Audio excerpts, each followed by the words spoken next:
Hola chicos, vamos a estudiar el día de hoy un tema llamado movimientos literarios.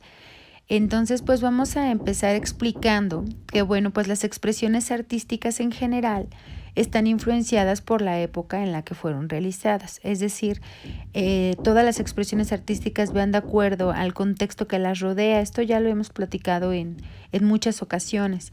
Por lo tanto, ahorita hablando de este tema, cuando hablamos de movimientos literarios, entendemos que se trata de un conjunto de obras artísticas que fueron realizadas en una época determinada y que por lo tanto cuentan con los mismos recursos estéticos. Se habla acerca de los mismos temas, es decir, hay muchas características en común entre las obras que surgen en determinado movimiento literario. Cada uno de los movimientos literarios cuenta con tres etapas importantes, que es el inicio, el esplendor y la decadencia.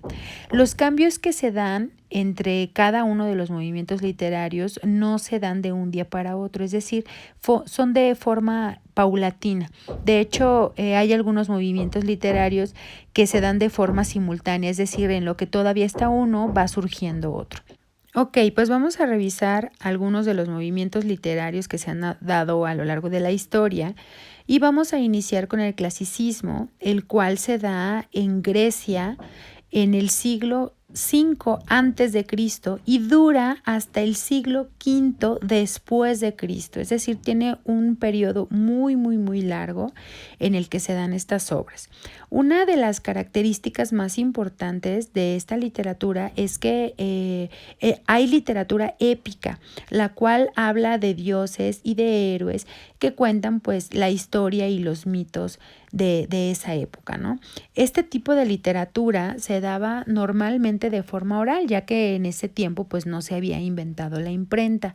Hay muchas obras que se pueden rescatar de esta época, pero sin duda alguna, una de las más representativas son la Ilíada y la Odisea del escritor Homero. Bueno, pues vamos a pasar a la época medieval, en la cual pues los temas centrales que se dan en esta temporada es toda la vida relacionada con la iglesia, por lo tanto toda la literatura está enfocada en este tipo de temas. También en esta época se dan de forma oral y la mayoría de las obras dadas en esta época son de forma anónima. En esta etapa podemos resaltar diversos cantares entre los que se encuentran el cantar del Mio Cid, que es uno de los más representativos de esta etapa. Vamos ahora al Renacimiento, el cual surge en la ciudad de Florencia, en Italia, durante los siglos XV y los siglos XVI. Se le llama así ya que se considera el renacer del hombre, ya que la época medieval fue, pues por así decirlo, una etapa oscura. Por lo tanto, se le da un papel principal al hombre. En esta etapa se da la invención de la imprenta y por lo tanto la literatura pues puede llegar a muchas más personas. Los temas que se abordan normalmente en estas obras son el amor, la naturaleza, la mitología y pues más que nada basados como en un disfrutar de la vida. En esta etapa de la literatura surge el famoso escritor Shakespeare en Inglaterra y también Miguel de Cervantes en España. Ok, vamos ahora a revisar el barroco, el cual nace en Italia, pero se desarrolla y se arraiga muchísimo más en España.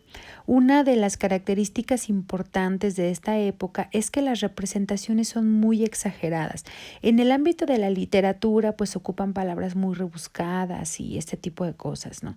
En esta época se conoce como el siglo de oro del teatro español.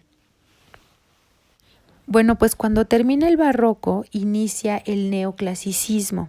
Después de que se había vivido una época, como les mencionaba, de palabras rebuscadas y exageradas en el barroco, pues que con el neoclasicismo se busca retomar nuevamente lo clásico. El neoclasicismo surge en el siglo XVIII.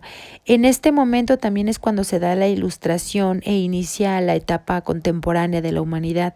Empiezan a surgir en esta parte de la literatura, el ensayo, que es como una manera de ver la parte de la literatura, pero más enfocada como al conocimiento, y dejan de lado las cuestiones de los sentimientos como era la poesía. O sea, no desaparece, pero lo dejan un poco de lado. Terminando el neoclasicismo, surge el romanticismo en Alemania, Francia e Inglaterra principalmente en el siglo XIX. En este renace nuevamente como la exaltación de los sentimientos. Los autores tratan en esta época de dejar los temas de la razón que les hablaba en el neoclasicismo para abordar nuevamente la cuestión de los sentimientos. En esta temporada surgen autores tan importantes como Víctor Hugo y Edgar Allan Poe. A mediados del siglo XIX termina el romanticismo y da paso al realismo, el cual pues uno de los objetivos principales, como su nombre lo dice, es reflejar la realidad cotidiana que se vivía en ese momento. En esta época, precisamente porque los escritores tratan de hacer un reflejo de lo que estaban viviendo, piensan que la mejor manera de hacerlo es con la novela. Entonces dejan la poesía un poco de lado y se enfocan más en la novela, y aquí se retrata en estas obras pues la realidad que se vivía en ese momento. Ahora vamos a ver el modernismo, que es el primer movimiento literario que surge en América Latina y se da a finales del siglo XIX. Dura aproximadamente como hasta mediados del siglo XX. En esta época, los autores de este lugar geográfico de América Latina quieren mostrar la realidad que se vivía y que era un tanto distinta a lo que se conocía en Occidente, es decir, en todos los demás lugares en donde habían surgido los diferentes movimientos literarios.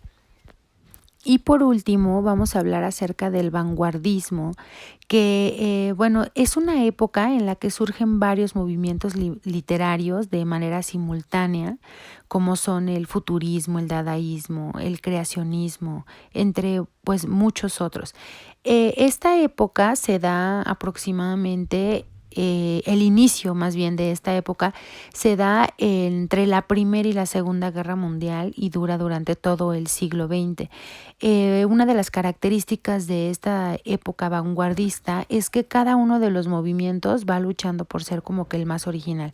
Es decir, se da en un grupo de artistas, muestran una propuesta, y posteriormente o de manera simultánea se da otro. Ya no hablamos en esta época como de siglos, sino más bien como de unos cortas temporadas de tiempo.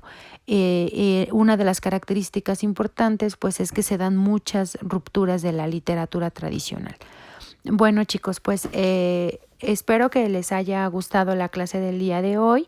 Les voy a dejar una actividad en Classroom y pues si hay alguna duda o algo que quieran comentar, pues espero sus mensajes. Muchas gracias, chicos.